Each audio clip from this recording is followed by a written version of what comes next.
Hello बच्चों, स्वागत है आप सभी का हमारे यूट्यूब चैनल में एक बार फिर से। आइए आज की क्लास में हम जानते हैं मैथमेटिक्स का तीसरा पार्ट, जिसमें हम रैखिक समीकरण को विलोपन विधि जानेंगे। ठीक है, आज का जो हमारा टॉपिक है रैखिक समीकरण का विलोपन विधि, यानी रैखिक समीकरण को हल करने की तीन विधियां होती हैं। कोई रैखिक समीकरण होता है, उसको हल करने की कितनी विधियां होती हैं? तीन विधियां होती हैं। आप तीन विधियों से किसी रैखिक समीकरण को हल कर सकते हैं। ओके, एक होता है विलोपन विधि। ठीक है, दो बार विलोपन लिख दिया है ना। तो एक होता है विलोपन विधि, ठीक है, एक होती है प्रतिस्थापन विधि, और एक होती है एक और विधि होती है, उसको याद नहीं आ रहा है, अभी बता देंगे बाद में। ठीक है, चलिए तो पहले हम किस विधि की बात करते हैं? विलोपन विधि। देखिए, विलोपन विधि में विलोपन विधि से संबंधित जितने भी सवाल बन सकते हैं, मैं हर एक तरीके से आपको सवाल बता दूंगा। ठीक है, जितने भी तरीके से आपको सवाल बनेंगे, एग्जाम में पूछे जा सकते हैं, उतने तरीके से मैं इसी सवाल में इसी क्लास में डिस्कस कर दूंगा। ठीक है, चलिए जैसे पहला क्वेश्चन हमारा रहेगा, कोई मान लिया जाए ये कोई समीकरण है, दो समीकरण दे देंगे ऐसे।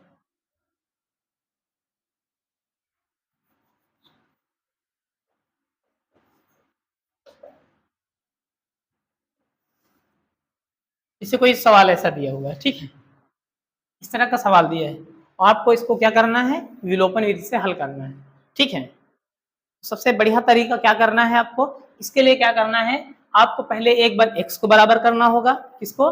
x को बराबर करना होगा। तरीका याद रखिएगा, पहले क्या करना है? सबसे पहले आपको x को बराबर करना होगा। x मतलब इनके साथ जो संख्या है उनको बराबर करनी होगी। ठीक है, फिर जब x बराबर कर लें, ठीक है, x बराबर कर लें तो जोड़ना घटाना होगा, फिर x की वैल्यू निकल आएगी। फिर जब x का मान निकल आए तो उसके बाद क्या करना है? y को बराबर करना है। ठीक है, तो y के बराबर करने के बाद जो वैल्यू निकले, एक बार आपको x को बराबर करना है, एक बार इसी को y को बराबर करके इनको सॉल्व करना है। ठीक है, तो अब हम तरीका डिस्कस करेंगे कैसे x को बराबर कैसे किया जाता है। बहुत ही आसान तरीका है x और y को बराबर करने का। देखिए, सबसे बढ़िया तरीका ये है कि आप देखो, x को बराबर करना है ना। ठीक है, जब x को बराबर करोगे तो y का मान निकलेगा, y को बराबर करोगे क्या, किसका मान निकलेगा? x का मान। तो यहाँ पे लिख दोगे y के मान के लिए, क्योंकि x को बराबर कर रहे हो ना, y के मान के लिए ऐसे लिख दोगे। अब इसमें क्या करना है? अब यहाँ पे देखिए गौर से, अब समीकरण एक ये है और दो ये है। इसमें क्या करना है? देखो x, इसमें x के साथ कौन सी संख्या? 6 है। इसमें कितनी है? 2। एक काम करना है, ये जो संख्या है इसको गुणा कर देना है इससे, और इस वाली संख्या को इससे, यानी ऊपर पहली वाली को दूसरे से गुणा कर देना और दूसरे वाली संख्या को पहले से, ऐसे ही बराबर होगा। ठीक है, बराबर करने का तरीका यही होता है। ठीक है, तो यहाँ पे क्या लिखना है? आपको लिखना है कि समीकरण एक में किससे गुणा कर रहे थे? 2 से कर रहे थे ना, तो क्या लिख दोगे? 2 से। व समीकरण दो में क्या कर रहे थे? 6 से गुणा, 6 से गुणा करने पर। इतना समझ में आया ना? अब देखो, अब इसको 2 से कर रहे हैं ना, तो 2 से करोगे तो 2 छाका 12x, अब 2 दूना 4y और 2 सते 14। ठीक है, इतना हो गया। इसको 6 से कर रहे हो तो 2 छाक 12 है ना। इसको कितने से कर रहे हो? 6 से कर रहे थे ना, तो 6 दूना 12, 6 का 18, और यहाँ पे 6 का सॉरी 6 48, 6 6 से कर रहे हैं ना। अब देखो देखो बराबर हो गया ना, x वाला बराबर हो गया। अब बराबर करने के बाद हमको देखना क्या है, गौर से समझिएगा। जब बराबर हो जाए, अब उनके सामने चिन्ह देखो। क्या देखो? चिन्ह। इनके सामने देखो चिन्ह क्या है? सेम है, प्लस है, सेम चिन्ह है। यहाँ पे मान लो प्लस, मान लो जब सेम चिन्ह है, जिनको बराबर किया उनके सामने देखना है, जिनको जो नहीं बराबर है उनके सामने से नहीं मतलब है, जिनको बराबर किया उनके सामने चिन्ह देखना है। देखिए, आपने इनको बराबर किया, अब इनके सामने चिन्ह देखिए, चिन्ह क्या है? प्लस है। ठीक है, अगर सेम चिन्ह है, देखो ये प्लस ये भी प्लस, तो सेम चिन्ह है, तो क्या वहां पे क्या करना पड़ेगा? घटाने पे। क्या लिखोगे? घटाने पर। क्या लिखोगे? घटाने पर। तो यहाँ पे देखो, इनको बराबर क्या, सेम चिन्ह है, तो यहाँ पे लिख दोगे घटाने पर। तो याद रखिएगा, जब बराबर वाली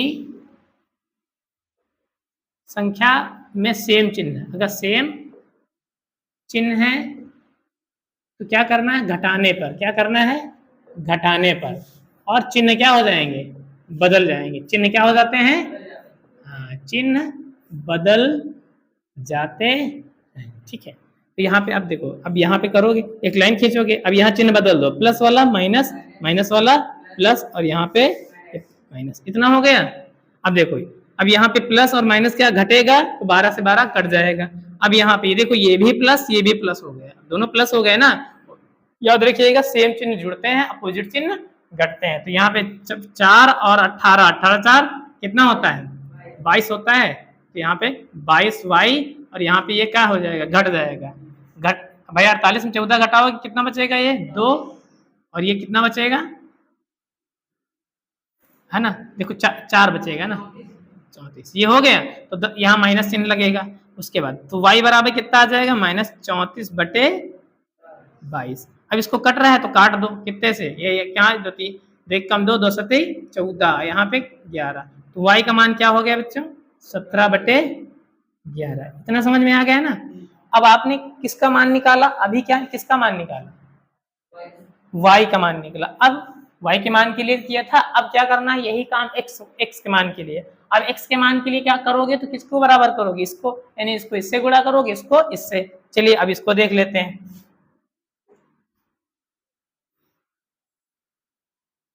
ठीक है, तो यहाँ पे आप जो है, मैं यहाँ सवाल लिख ले रहा हूँ, ठीक है, इसी वक्त जो है यहाँ बता दे रहा हूँ इसको, ये पोर्शन है यहाँ पे समझाने में ठीक रहेगा। अलग अलग इधर लिख देते हैं, ठीक है। चलो सवाल क्या है, सवाल फिर से क्या करोगे, अब y के मान के लिए फिर से वही सवाल लिखो। सवाल लिख लो, 1 है और यहाँ पे 2x 3y बराबर 8, समीकरण नंबर 2 आ गया, ठीक है। अब क्या करना है, किसके मान के लिए लिखना है, y के मान के लिए।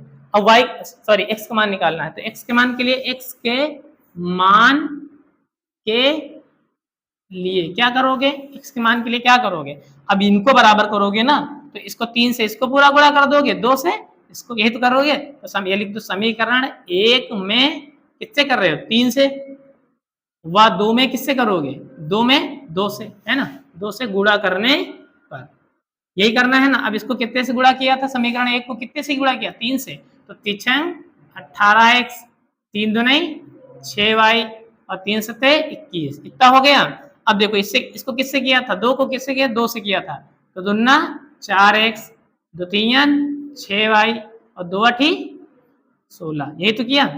अब जिनको बराबर, अब क्या हो, इसके बाद जब बराबर हो जाते हैं तो क्या देखते हैं, चिन्ह देखते हैं। किनको बराबर किया है आपने, भाई y को बराबर किया, इनके सामने चिन्ह क्या है, अगर सेम चिन्ह है तो घटाने पर, अपोजिट चिन्ह है तो जोड़ने पर। तो यहाँ पे देखो अपोजिट चिन्ह है, तो यहाँ पे क्या लिखोगे, जोड़ने पर, क्या लिख दोगे, जोड़ने पर। तो यहाँ पे आप जोड़ने पर, यहाँ पे लिख दोगे जोड़ने पर। तो जोड़ोगे तो जोड़ने में चिन्ह नहीं बदलते, याद रखिएगा, घटाने वाले में चिन्ह बदलते, जोड़ने वाले में चिन्ह नहीं बदलते। तो यहाँ पे क्या होगा, यहाँ पे भाई यहाँ 4 आए, 18 4 कितना हो जाएगा, 22x, ये कट जाएगा, और यहाँ पे जोड़ा था तो कितना आ जाएगा, यहाँ पे 7 आ जाएगा, यहाँ पे कितना आ जाएगा 3, तो x बराबर कितना आ जाएगा, 37/22, ये x का मान हो गया।